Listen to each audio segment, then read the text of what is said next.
आइए सुनिए कान्हा कैसेट प्रस्तुत करते हैं मोहन साहू के स्वर में यह सुपरहिट गीत।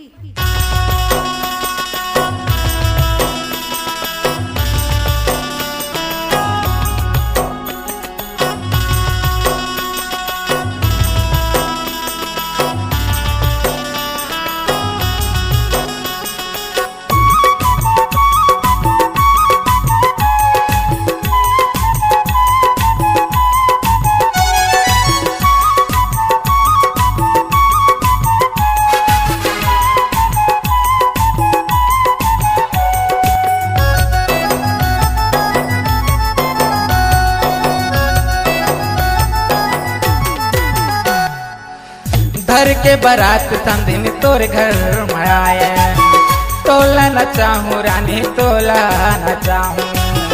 घर के बारात संदिन तोर घर में आए, तोला न चाहूँ रानी तोला न चाहूँ। बैंड बाजा लाए हाँ, ढोल बाजा लाए हाँ, वो महेश के डीजे माना चाले मुरे। बैंड बाजा लाए हाँ, ढोल बाजा लाए हाँ, वो महेश के डीजे माना चाले मुरे। घर के बारात संदिन तोर घर में आए, तोला न चाहूँ रानी तोला न चाहूँ। घर के बारात संदिन तोर घर में आए, तोला न चाहूँ रानी तोला न चाहूँ। बैंड बाजा लाए हाँ, ढोल बाजा लाए हाँ, वो महेश के डीजे माना चाले मुरे। बैंड बाजा लाए हाँ, ढोल बाजा लाए हाँ, वो महेश के डीजे माना चाले मुरे।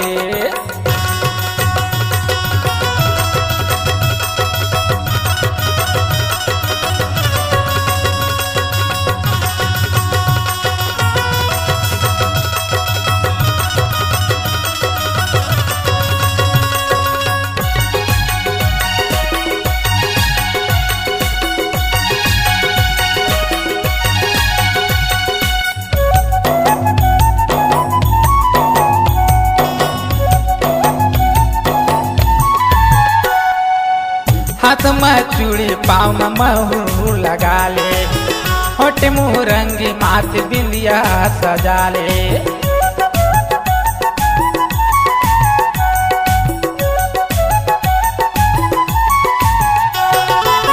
हाथ में चूड़ी पाँव में महू लगा ले, होठ मुँह रंगी माथ बिंदिया सजा ले। बाजा लाए हाँ, धुमाल बाजा लाए हाँ, वो महेश के डीजे माना चाले मुरे। बैंड बाजा लाए हाँ, ढोल बाजा लाए हाँ, वो महेश के डीजे माना चाले मुरे।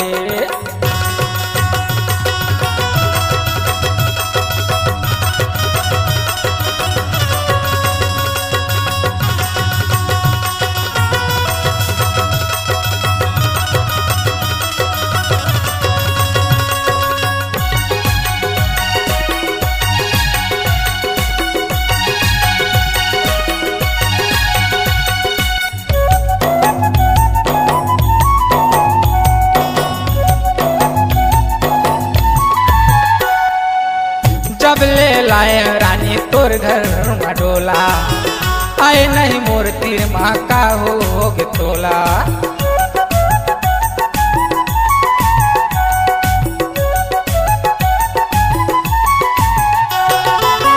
जब ले लाए रानी तोर घर में डोला, आए नहीं मोर तीर माँ का होगे तोला। तोर बर बिछिया लाए हाँ, तोर बर पैरी लाए हाँ, वो महेश के डीजे माना चाले मुरे। तोर बर बिछिया लाए हाँ, तोर बर पैरी लाए हाँ, वो महेश के डीजे माना चाले मुरे।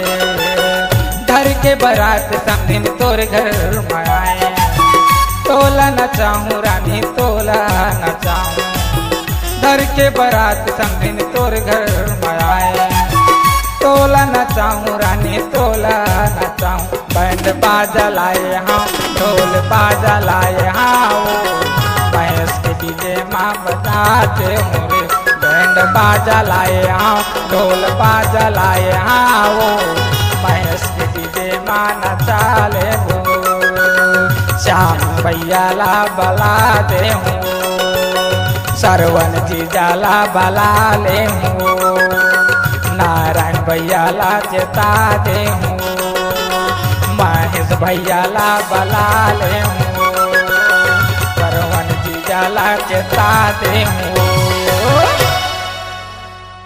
अगर कमाना चाहते हैं आप नाम, अपनी आवाज को देना चाहते हैं अंजाम, डिजिटल रिकॉर्डिंग के दुनिया में उभरता हुआ नाम Kanha recording studio Navagarh. Mobile number 9826220587 और दूसरा मोबाइल नंबर है 8103047783।